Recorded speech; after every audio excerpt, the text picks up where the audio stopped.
Fakt neviem, čo ťa do partie priviedlo. Toľko som stratila, čo som mala rada.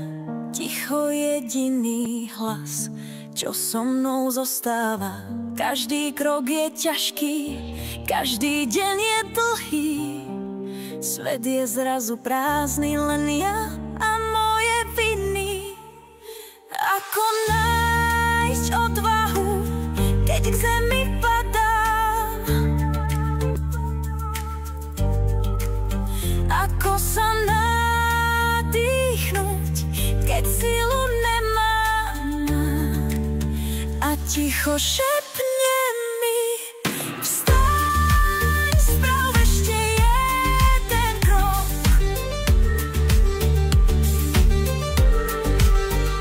Možno tam za rohom je nový začiatok.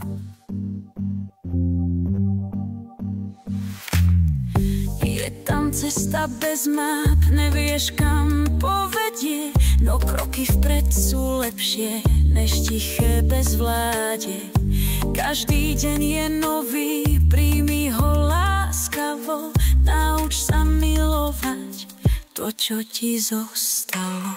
Minulosť skončila, tá hra je dohraná, na zlé nespomínaj, smútok sa odkladá. Po chvíľach prázdnoty počujem volanie, to moja odvaha do ticha jasne znie.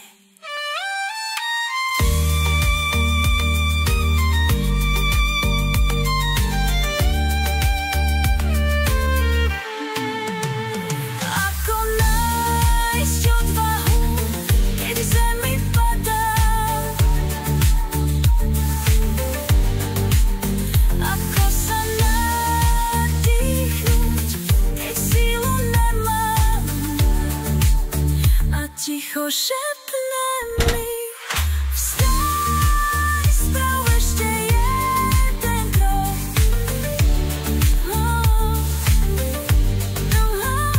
Možno tam za rohom je nový začiatok.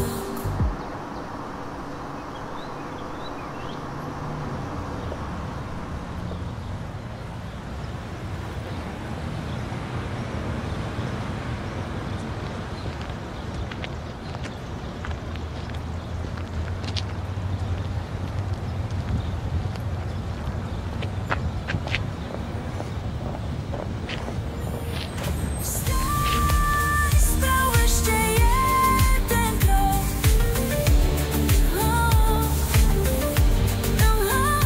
Možno tam za rohom je nový začiatok.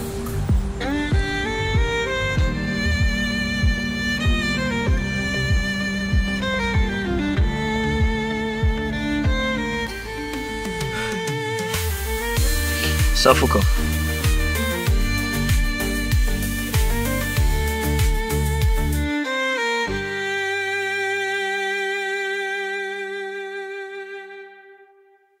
Sandra.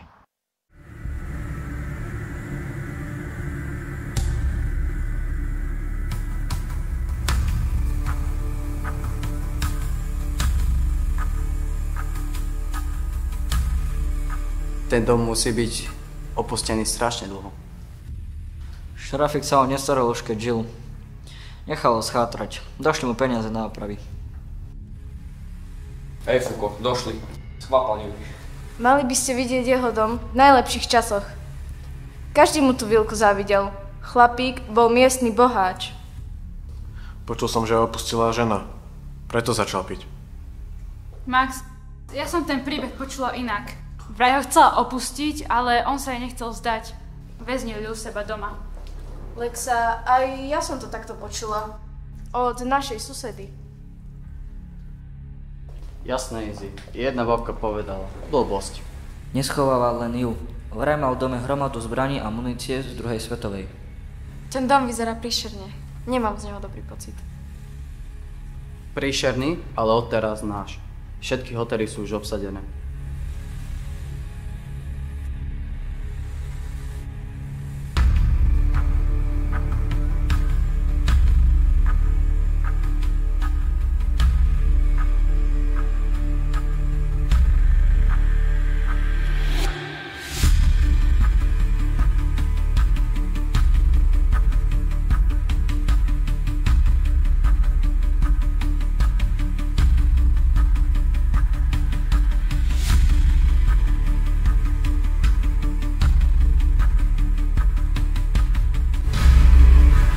Dvere vyzerajú, že nie sú zamknuté.